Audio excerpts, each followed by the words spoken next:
Catherine Bernardo and Mama Min, sa ganitong paraan nila binasag at tinapos ang issue ng kanilang awayan bilang mag-ina. But before that, if you haven't subscribed yet to my YouTube channel, please don't forget to like, share, and subscribe at i-hit mo na rin ang notification bell for more showbiz updates. Bago tayo of course magpatuloy sa ating updates for today's video, nais kong ipaabot ang aking pasasalamat for always watching and trusting this channel. Thank you so much sa inyong palagi ang panonood at palagian ninyong pagsubaybay sa mga updates natin. So ngayong araw ay si Alden Richards po ay namataan sa isang school kung saan siya po ay parang nagbigay no ng mga McDonald's no, coming from there dun sa kanyang business. At the same time talagang inaliw niya po yung mga bata dito.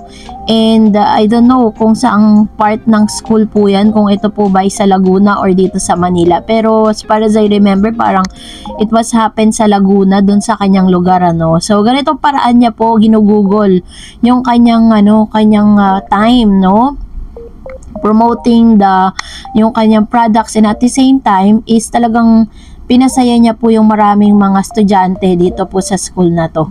Kaya naman talagang todo po yung suporta ng ilang mga teachers and students na naroroon, dahil biruin po ninyo ha, Alden Richards po mismo ang nagpunta sa lugar nila para lang po ipaabot yung ayudang ito. Kaya naman sobrang happy na maraming estudyanteng ito, dahil talagang pati mga magulang po nila ay happy na masaksihan si Alden sa ganitong klase ng activities.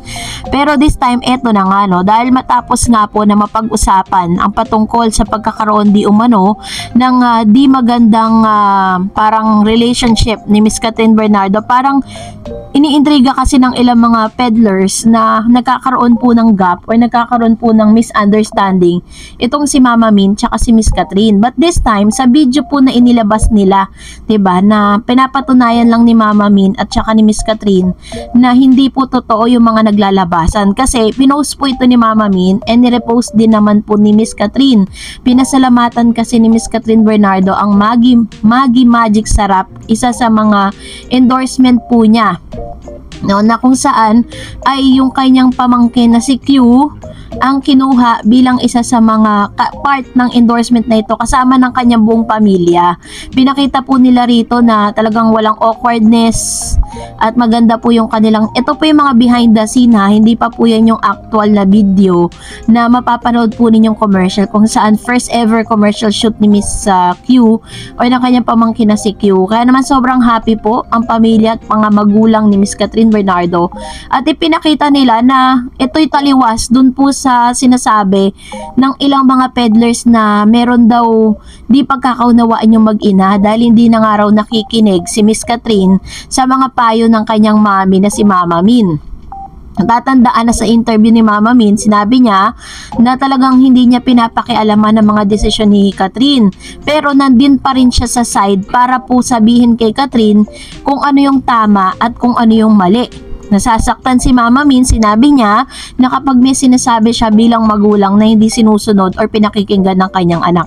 Pero eventually natanggap niya na rin na nasa tamang edad na nga naman itong si Miss Catherine para mag-decide for dun sa kanyang buhay. Pero dito po sa video na to, pinakita niya na ito po ay pambasag doon po sa mga issue na meron nga pong hindi or parang gap or hindi pagkakaunawaan yung mag-ina, dahil magkakasama po sila dito. Nakita nyo naman, 'di ba, sobrang saya po nila at wala ka mababanaag na parang meron silang di pagkakaunawaan. Kasi syempre normal lang naman po 'yun sa mag-ina at normal din naman po 'yun na talagang hindi po perpekto yung kanilang samahan, pero pinapakita nila na intact sila at united bilang Bernardo family.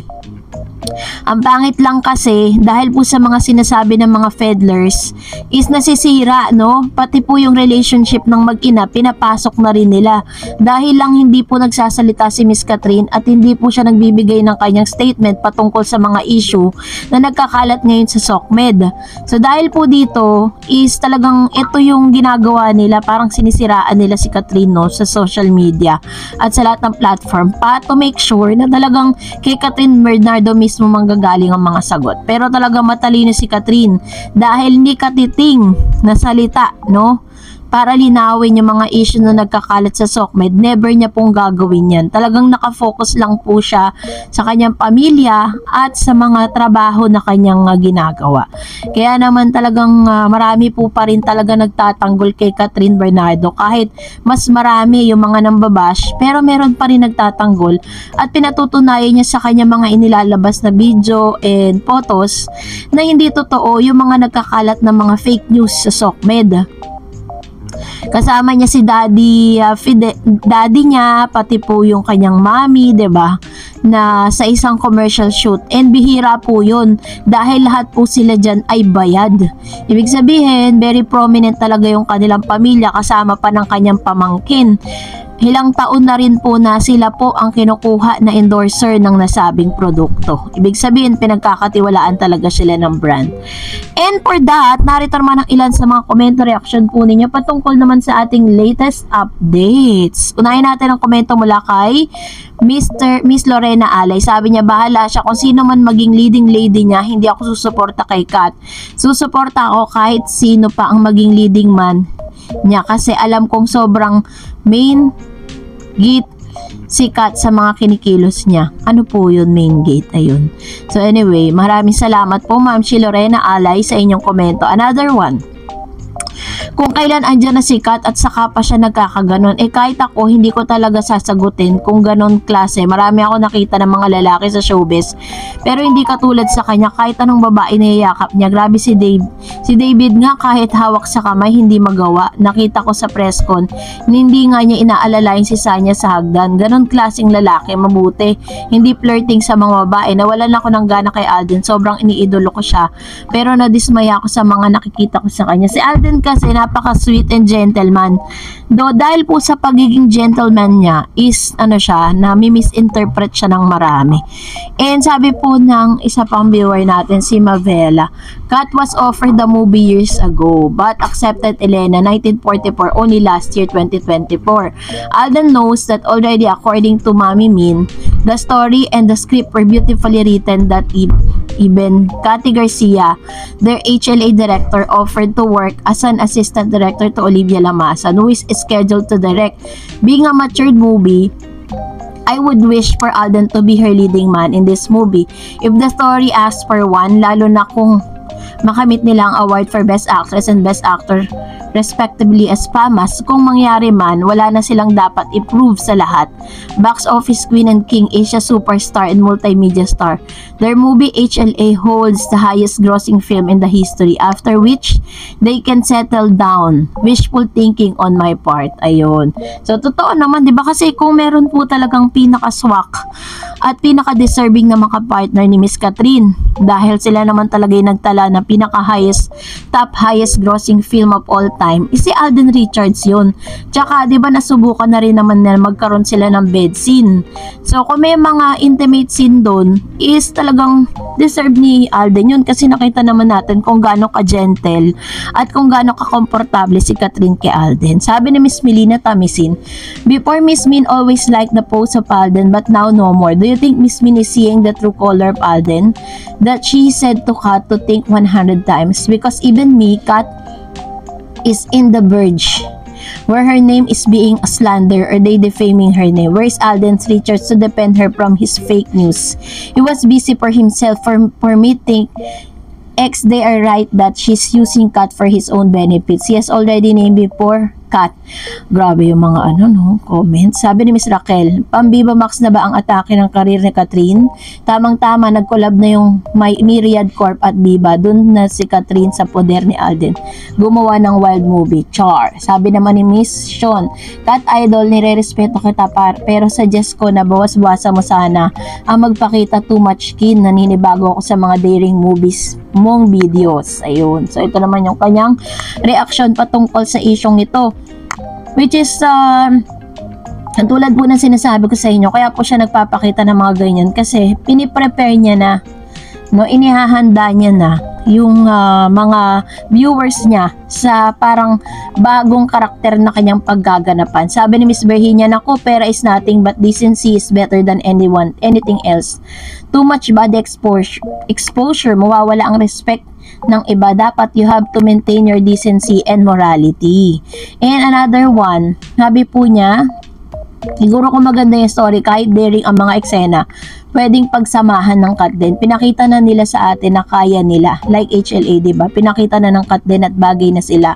Yung chemistry nila at lahat kinilig, diba? Ayun. So, ito naman yung kanyang point of view with regards to this. Which is tama rin naman, diba? Tulad na sinabi ko kanina sa inyo. And another one, sabi ni Miss Corazon, bakit kailangan nyo maging sensual? Wala na siyang dapat i-prove. Bakit si Juday, Susan Roses at iba pa, mga sikat? They are still sikat kahit hindi sila nilalad ang kanyang buong katawan. Okay lang yan sensual kung may kabuluhan ng storya. Smart naman si Katrin at alam niyang what is right and what is wrong. I know she's still in her right senses and discernment. Kat then team panatag pa rin. Ayun, tama. Tama naman si Ma'am Corazon. Pero I think, kaya niya tinanggap yan, hindi dahil kailangan niya magpa-sexy or maghubad dun po sa movie na yon. Kasi meron po siyang nakitang maganda. Maganda talaga yung material na kahit po si Mama Min sinabi niya nung binasa sa kanya yung script na kahit antok na siya, ayaw niyang bumitaw. Ibig sabihin, may something dun sa movie na yon na talagang kaabang-abang. Sabi pa ni Miss Nice, nasa edad na ang dalawang yan, hindi naman nila hiyang hindi sa tamang image ang kanilang gagawin. Nasa audience na yan, kung bibigyan nila ng masamang kaulugan ang kanilang tinatahak na sa larangan ng showbiz. Ingat Kat din and God bless. And for the last comment, sabi ni Ma'am si Gloria, sana makatagpo si Alden ng simpleng babae lang, yung mamahalin siya na maayos. And Ada Sagay, a glam team din ni Katrin ang kanyang handler, ang nagpupush kay Katrin na magsuot ng more sexy and more daring outfits. Actually po, kung wala na rin naman pong permiso mula kay Katrin, hindi rin naman niya susuotin yan, diba? So, hindi natin pwedeng ipasa sa glam team niya. Kasi yung glam team lang niya po yung nagbibigay sa kanya, yung glam team niya namimili, pero nasa kanya pa rin ang desisyon. So, that's it for today. For more videos and updates, please don't forget to like and subscribe. And please don't forget to follow my Facebook page, Dar Eds TV. God bless everyone!